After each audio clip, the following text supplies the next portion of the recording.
Hey there! Today we will discuss the digital self to help us understand who we are in the cyber world.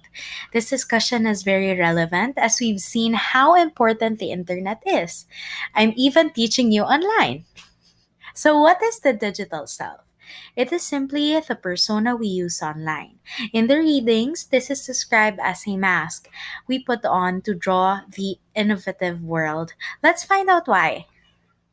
Remember these points about your sense of self or how you perceive yourself. First, your sense of self can be extended.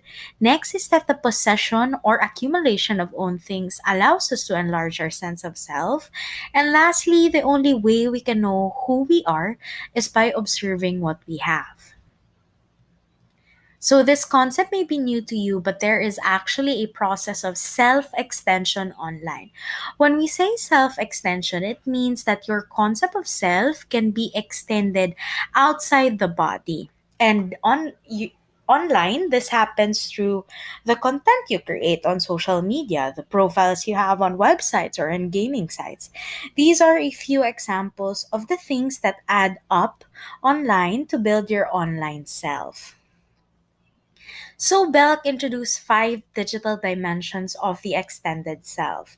These are the materialization, re-embodiment, sharing, co-construction of self, and distributed memory.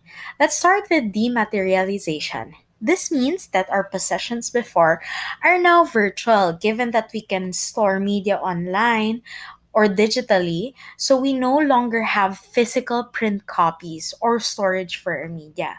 Next, we have re embodiment. This is how we can represent ourselves through avatars and even edit our visual self through Photoshop. Now we have sharing. As you all know, it's easy for us to share information online, and through this sharing, we reveal parts of ourselves. But remember, there should be a balance of what we share and what we should keep private. Co construction of self. Since Belk observed that most of the reason behind us being online is to replicate our social interactions in the digital space, this allows the co construction of self, which means that we are collaborative with the other social beings online. And lastly, we have distributed memory. So Belk said that the non digital objects that form a part of our extended self are often able to provide a sense of past, or we have a timeline online. This includes photographs, videos, stories, or all your memories in the digital world that can be recorded and archived to view later. So an example of this would be Facebook memories. So the things you have posted, the things you did throughout the month, they create a recap for you or even give you the memories for the past years. So that is an example of distributed memory.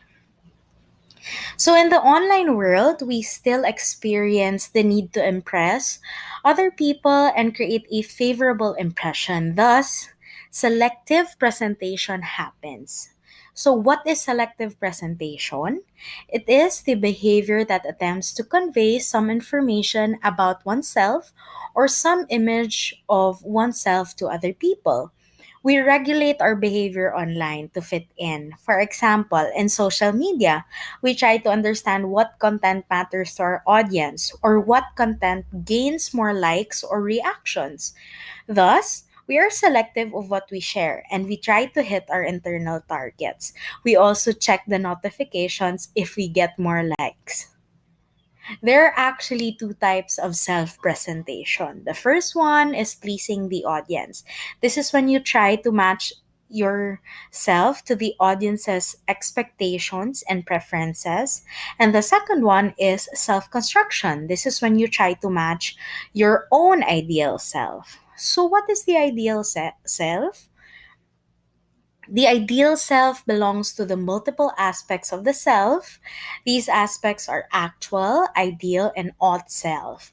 The actual self refers to the attributes an individual already possesses, while the ideal self refers to the attributes an individual would like to possess. would ideally want to possess, and the ought self refers to the attributes an individual ought to possess. So it is meant to be possessed by an individual based on the social factors.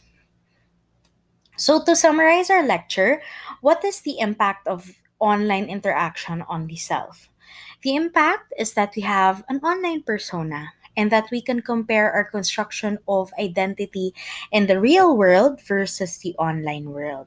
And even though the line between the offline and online self has become blurred, given that we have become more digitally dependent, remember that you have the power to choose how technology will impact your life by choosing what you will use and how you will use it.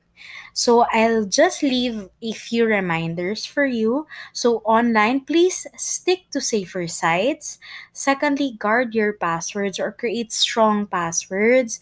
Third, limit what you share. Fourth, report if you feel unsafe online. And fifth, be careful with people you befriend online. And lastly, forever is possible online. So whatever you post online, even when you try to delete it, it will still be kept there, or you wouldn't have a limit to who could have created a copy of what you have shared online. So that's it. Thank you so much. I hope you enjoyed this lecture.